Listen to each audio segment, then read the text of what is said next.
Now we've got pistol-packing mama from the record-packing daddy named Bing Crosby. You got a thing for antiques, huh? You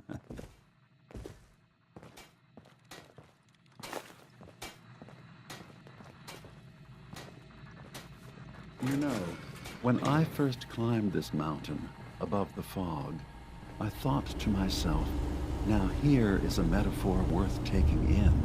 You've entered a place of clarity, understanding, peace. While you're here in Acadia, Synthkind welcomes you as long as you welcome us. What are you? I told you. I'm the old synth on the mountain.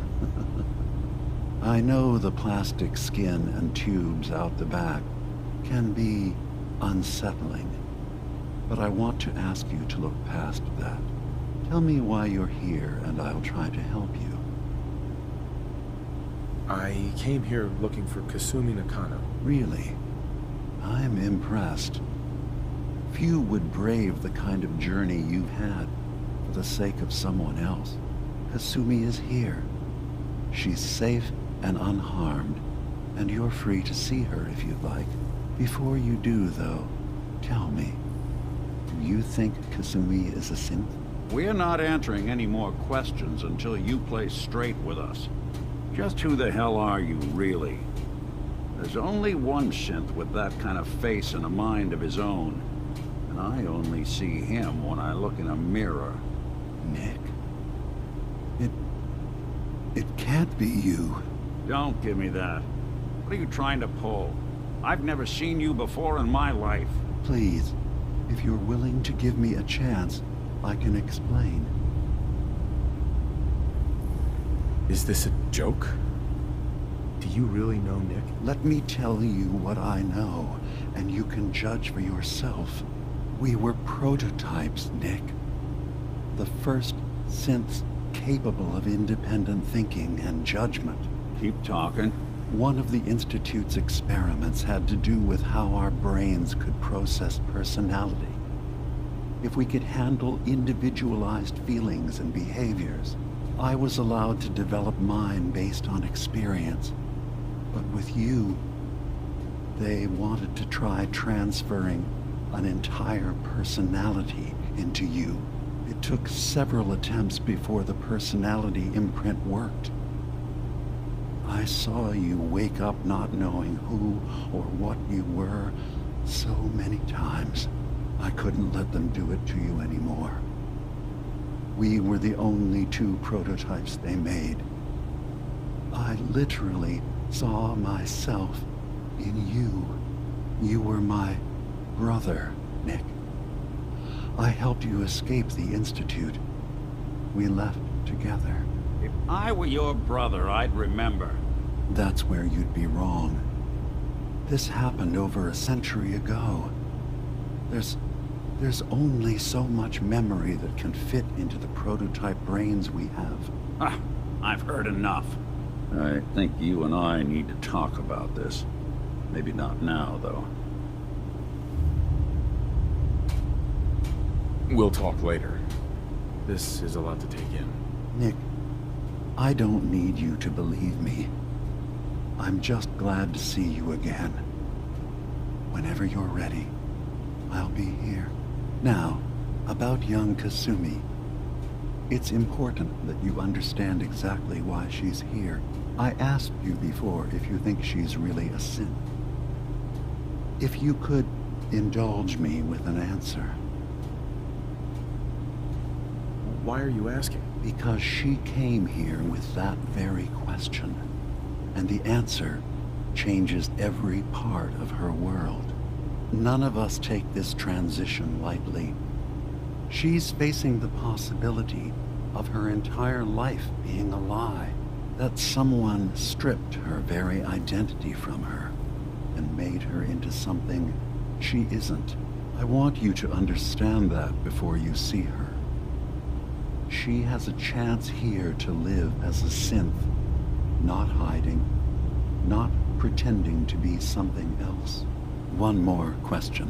if you'll indulge me. You're here for Kasumi, but I suspect there could be another reason you came to us. Tell me, are you a synth?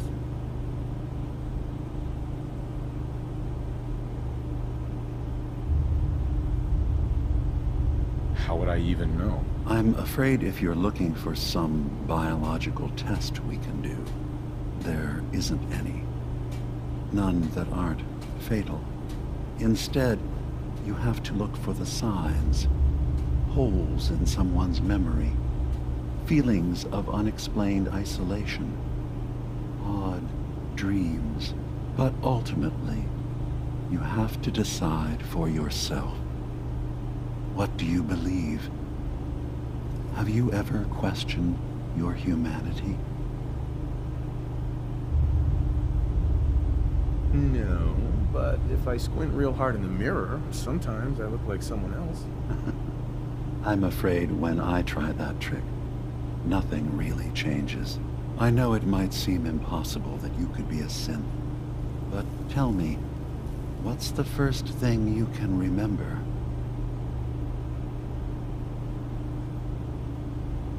I'm not gonna tell my life story to someone I barely know. Let's hear your answer first. I was in a laboratory, in the Institute.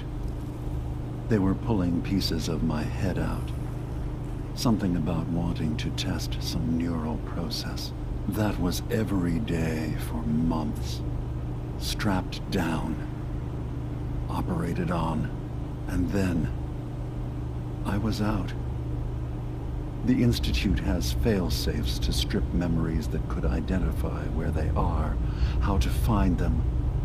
But I do remember being quite content. I was free. That is my earliest memory. Now, yours? I remember being in my house the day the bombs fell. We ran to the vault. We were frozen. I was the only survivor.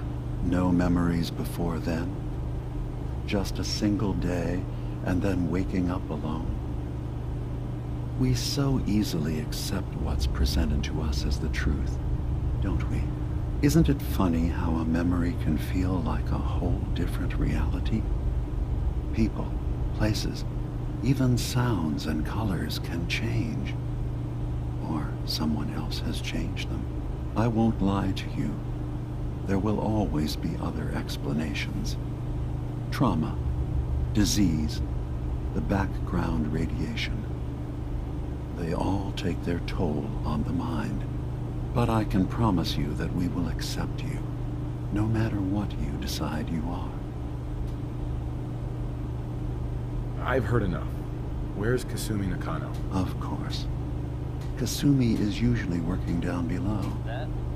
You can see her whenever you like. Acadia is open to you. Feel free to walk the grounds. Introduce yourself to my co-founders, Faraday and Chase. Did you need anything else before you go? And that's good news for all of us. The latest word is that they've retaken the castle. I'm just gonna tell you right now, Lima. I'm in the Institute. From everything That's I've heard, quite an no small admission to thing make. back under their control. I'm used to the Institute striking from the shadows. I'll say this to you. I'm not your Now that they've enemy. set up shop, I only wish to live here, in peace, with my people. As a scientist, can you not see the value of independent synth life? You have a chance here to witness how wondrous that could be. All you have to do is do nothing. Don't tell your fellow researchers about us. Don't tell them we're here.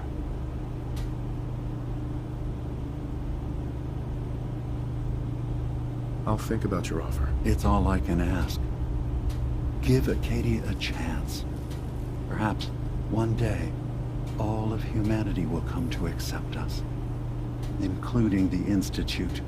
Now, was there anything else?